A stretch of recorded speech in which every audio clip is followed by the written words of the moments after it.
కొత్తలలో ఒక వ్యక్తిని murder చేసేదని police వారికి ఇన్ఫర్మేషన్ వచ్చింది. పోలీసు వారికి ఇన్ఫర్మేషన్ రాగానే ఇమ్మీడియట్ మా teams SI Yadagiri, SI Ravinder, ఆ తర్వాత కానిస్టేబుల్స్ సందీప్, సైదులు, హోంగార్డు వీళ్ళంతా అక్కడికి వెళ్లి ఎంక్వైరీ చేయడం జరిగింది. ఆ ఎంక్వైరీలో భాగంగా డిసీజ్డ్ అక్కడ వ్యవసాయం చేస్తుండగా మర్డర్ చేసిందని తెలిసింది. ఆ మర్డర్కు ముఖ్య కారణము అతని భార్య శారద అని, అతని భార్య అంకిరెడ్డి కూడా ఉంటుంది. ఆమె కొద్దిగా అంటే ఇతరులతోటి అక్రమ సంబంధాలు ఉన్నాయి. అక్రమ సంబంధాలు అందులో భాగంగా ఈ డిసీజ్ వాళ్ళ అన్న కొడుకు శివ 19 ఏళ్ల అతనితోటి కూడా ఆమెకు అక్రమ సంబంధం ఉంది. అతను ఈ భర్త సస్పెక్ట్ చేసి ఒకసారి చూసిన తర్వాత కూడా అతను ఈ అలవాట్లు మానుకుంటలేరు కాబట్టి నిన్న మధ్యాహ్నం ఇక్కడ బావి దగ్గర ఉన్నప్పుడు కూడా అక్కడ వాళ్ళు క్లోజ్ గా ఉండడం చూసి ఈ భర్త దాన్ని ఆబ్జెక్షన్ చేయడం వల్ల అక్కడ ఈ దానయ్య ఈ శివను కొట్టడానికి ప్రయత్నం చేశారు కట్టెతోటి. ఆ కట్టె గుంజుకొని ఈ దానయ్యను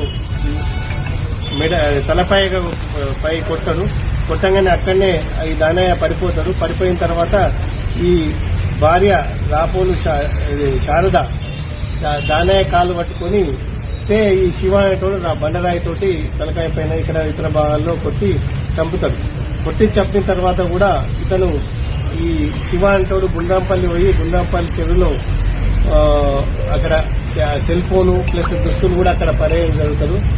ఆ తర్వాత ఈ ఇమీడియట్ మేము ఈ శారదను కస్టడీలో తీసుకొని మేము ఇంట్రాగేషన్ చేస్తే నేరం ఒప్పుకున్నారు. ఆ నేరంతో ఒప్పుకోవడం పాటు రాపోల్ శివను కూడా మేము అరెస్ట్ చేయడం జరిగింది.